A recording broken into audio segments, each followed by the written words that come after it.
नमस्कार, मी पुष्पवती चंद्रकांत मोरे, अंगणवाडी सेविका वेळोदे म्हणजेच ऍक्टिव्ह अंगणवाडी चॅनल तुमचं खूप खूप स्वागत करते। आजचा व्हिडिओ सेविका ताई आणि मदतनीस ताई दोघांसाठी आहे।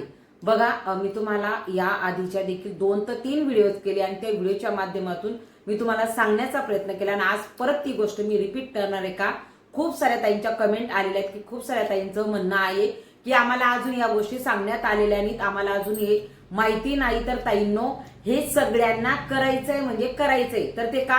कारण की आपल्याला केंद्राचं मानधन आपलं का थांबलेलं आहे याचा विचार करता जरी तुमच्या जिल्ह्यामध्ये अजूनपर्यंत जरी तुम्हाला हे सांगण्यात आलेलं नाही, तुमच्याकडे वेळ आहे तोपर्यंत तुम्ही हे कागदपत्र तयार करून ठेवा।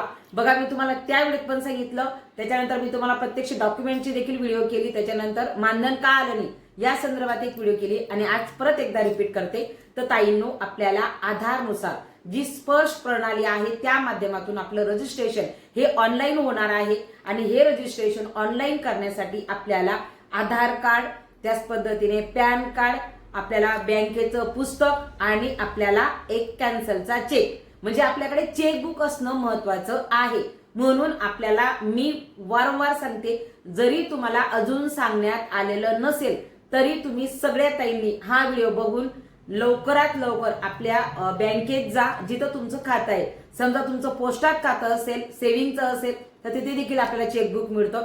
लगेच अर्ज करा म्हणजे जेणेकरून 8 दिवसामध्ये तुमच्या ताब्यामध्ये चेकबुक येऊन जाईल। जोपर्यंत संपूर्ण महाराष्ट्र एक साथ रजिस्ट्रेशन स्पर्श प्रणालीचं होत नाही तोपर्यंत मानधन जमा होणार नाही। आणि एकदम सगळ्यांना काय सांगण्यात आलेलं नाही त्याचं कारण पण मी तुम्हाला मागच्या वेळेस सांगितलं होतं की ती साईट क्रॅश होऊ शकते आणि हे पूर्ण देशभराचं काम आहे, त्याच्यामुळे टप्प्याटप्प्यानं सुरू आहे। फक्त आपल्याला सूचना आधी 2 महिने आधी द्यायला पाहिजे होती, म्हणजे जेणेकरून आपल्याला जो आपलं मानधन थांबलेलं आहे केंद्राचं तर तो घोळ झाला नसता। परंतु ताईंनो, आपल्याला सगळ्यांनाच पैशाची गरज आहे आणि तुम्हाला माहिती की मला दुखापत झाली तरी देखील मला असं वाटतं की तुमच्यापर्यंत ही गोष्ट तुमच्यापर्यंत पोहोचावी। खूप साऱ्या ताईंच्या मनात संभ्रम होता की चेक का द्यायचं। तर ताईंनो, त्या स्पर्श प्रणालीच्या रजिस्ट्रेशनसाठी एक चेक आपल्याला लागणारच आहे। तो कॅन्सल, तिथं कॅन्सल लिहायचंय आपल्याला, फक्त त्याच्यावर तुम्हाला सही करायची नाही, त्याच्यावर तुम्हाला काहीच करायचं नाही। तो चेक कोरा राहील, त्याच्यावर फक्त कॅन्सल चेक, फक्त तुम्हाला कॅन्सल लिहायचंय, बाकी काहीच नाही। आणि जर तुम्हाला ते येत नसेल तर तुम्ही आपल्या मॅडमकडे ते जमा करत असताना त्याच्यावर लिहून घेतील, टेन्शन घेऊ नका। आणि एक दुसरी महत्वाची गोष्ट की मी तुम्हाला वारंवार सांगते की तुमचं आधारानुसार तुमचं पॅन कार्डवर स्पेलिंग तसंच असायला हवं, तसंच तुमचं बँकेत देखील असायला हवं।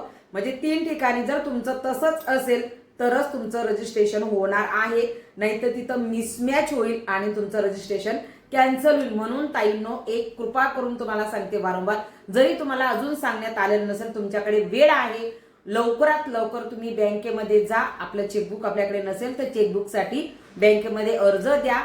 8 दिवसामध्ये चेकबुक आपल्याला ऑनलाईन आपल्या घरी येऊन जातं किंवा बँकेमध्ये पण घरीच येतं। आणि जर तुमचं पोस्टात सेव्हिंगचं खातं असेल तर तिथे देखील चेकबुक मिळतं, तिथे देखील अर्ज टाका आणि चेकबुक घेऊन टाका। जोपर्यंत आपल्या सगळ्यांचे रजिस्ट्रेशन होत नाही तोपर्यंत आपल्या एका जिल्ह्याचं किंवा कोणाचं एकटीचं मानधन जमा होणार नाही। ताईंनो, खूप गांभीर्याचा विषय आहे, खूप साऱ्या ताईंना थोड्या संभ्रमात आहेत, मला खूप साऱ्या कमेंट आल्या। मग मला असं वाटलं की हा विषय महत्वाचा आहे म्हणून तुमच्या समोर व्हिडिओच्या माध्यमातून आलो, एवढंच मला सांगायचं होतं। तर ताईंनो, तुम्ही अजूनही आपल्या चॅनलवर नसाल तर सबस्क्राईब करा का? कारण की ह्या चॅनलच्या माध्यमातून खूप अधिकृत अशा गोष्टी तुम्हाला सांगितल्या जातात।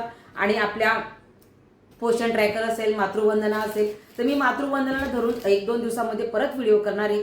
थोडा मला फिजिकल प्रॉब्लेम आहे तरी देखील जी गोष्ट महत्वाची आहे ती चॅनलच्या माध्यमातून मी सांगण्याचा प्रयत्न करते। खूप साऱ्या ताईंनी मला विचारलं, माझ्या तब्येतीविषयी विचारलं, मी सगळ्या ताईंचे मनापासून आभार व्यक्त करते। आणि ताईंनो, असंच आपल्या चॅनलवर सदैव प्रेम करत राहा आणि चॅनलच्या माध्यमातून ज्या गोष्टी सांगितल्या जातात त्या फॉलो करत जा, जेणेकरून आपलं कुठलंही काम थांबणार नाही। आजच्या व्हिडिओपुरतं एवढंच, धन्यवाद।